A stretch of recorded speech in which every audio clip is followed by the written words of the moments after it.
Hello, my lovely viewers. How are you all? I hope you are healthy and hearty. Uh, in today's video, I will be giving you phrases that are on dogs. Okay? The people who are connected with me, who are watching my videos, are aware of the fact that time again, within a gap of week or 10 days, I kind of bring phrases that are, related. There is one topic, I select one topic and I try to give you as many phrases as I can. And why, time and again I've been saying that you should use phrases in your daily conversation. What happens by doing is that it kind of boosts up your morale. You get confident while speaking English, and also it gives a fancy touch to your conversation. ठीक है? शुरुआत से लेकर अभी तक कुछ ना कुछ टॉपिक पे मैं फ्रेजेस बनाती आ रही हूँ, वीडियो फ्रेजेस पे वीडियो बनाती आ रही हूँ और आपको डिलीवर कर रही हूँ, ठीक है, ताकि आप ये फ्रेजेस को अपने डेली कॉन्वर्सेशन में इनकलकेट करें. ठीक है, आज की वीडियो में हम बात करेंगे डॉग्स के ऊपर. ठीक है, जो फ्रेजेस डॉग्स के ऊपर है आइए देखते हैं. The first one is to treat someone like a dog. And you must have come across this phrase that to treat someone like a dog. When you see that somebody is treating someone with utmost cruelty or viciously, viciously means cruel, VICIOUSLY. ठीक है, निर्दयता के साथ जब आप देखें कि कोई किसी के साथ बर्ताव कर रहा है, तब आप बोल सकते हैं that so and so person treats him like a dog, treats him or her like a dog.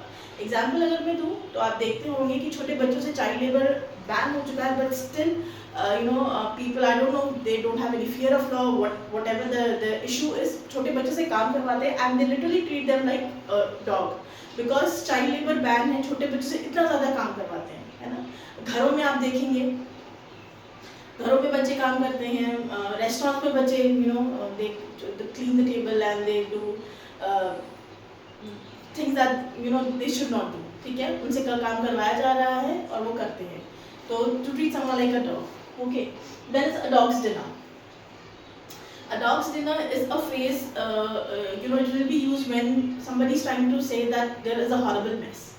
ठीक है, हॉरिबल मेस ज़रूरी नहीं है कि किसी सिचुएशन में हो. हॉरिबल मेस अगर जैसे आपने अगर मैं सेंटेंस दूँ that who gave you this dress, what are you wearing, you look like a dog's dinner. ठीक है, कि तुमने ड्रेस कहाँ से खरीदी है, ये it looks horrible on you, better go and change it.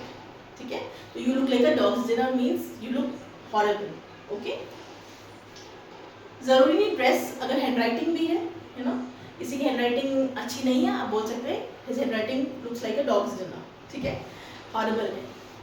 Then comes love me, love my dog. You must have come across this phrase, this is very common. कि अगर बोलते हैं ना, अगर आप मुझसे वाकई प्यार करते हैं then you have to love my dog as well. That means here love my dog means pet नहीं. Love my dog over here means you have to accept my family members, you have to accept my relatives, you have to accept my faults. ठीक है, ज़रूरी नहीं सबको प्यार करो, but accept them with an open heart. ठीक है, open hands, open arms. हाँ, तो ये वो है. If you love me, love my dog. Then comes to be in the dog's house. Okay, to be in the dog's house, it is a phrase that is used between partners. To be in disgrace usually with one's spouse. दो लोगों के बीच में अगर लड़ाई हो गई, दो लोग कौन, पार्टनर्स के बीच में अगर लड़ाई हो गई है, तो आप बोलेंगे he's in dog's house. अगर मैं एग्जांपल आपको दूं that my friend's husband, he lied to her and he went abroad by saying that he's going on an official tour, but he had lied. So nowadays he's in dog's house. That means वो dog के घर में नहीं रह रहा है, वो अपने घर में ही रहा है, पर वो उसकी जो वाइफ है या जो भी उसका पार्टनर है उसने उसको इग्नोर कर रखा है, ना बात कर रही है ना कुछ. ठीक है, तब आप बोलेंगे to be in the dog's house. Okay, then comes dog ear. मैंने भी पहली वीडियोस में बता चुकी हूँ what is dog year.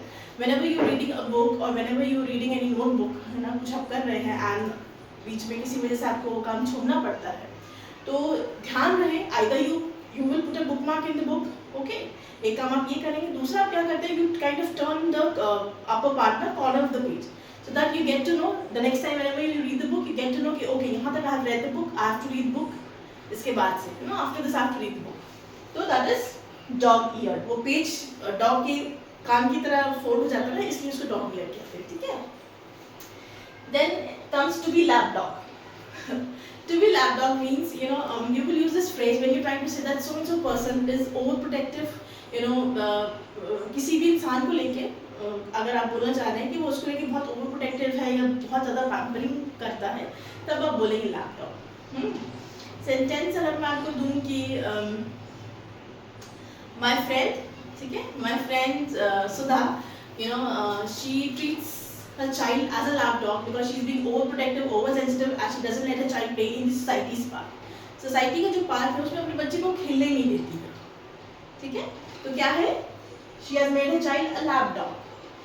Lapdog, lap मतलब होता है गोदी है, लेकिन इसका मतलब ये नहीं कि गोदी में बैठा के रखा है. इट जस्ट मीन्स कि वो बहुत ज़्यादा ओवर प्रोटेक्टिव है, ठीक है.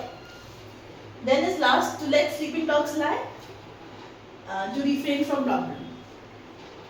सुनते होंगे आप हिंदी में कि दूसरों के काम में टांग मत अड़ाओ, दूसरों के फट्टे में टांग मत अड़ाओ, है ना, ये वही वाला है, ठीक है. Do your work, concentrate whatever you doing, please let the sleeping dogs lie, है ना. दूसरे के काम में टांग मत अड़ाइए, ठीक है. रिफ्रेन फ्रॉम अदर प्रॉब्लम्स, दूसरों की प्रॉब्लम से दूर रहिए, ठीक है. Refrain from the problem of others. So my dear friends, these were the phrases on dog. अगर वीडियो पसंद आया तो please do not forget to subscribe my channel, do not forget to like and share my video. Thank you for watching and being with me.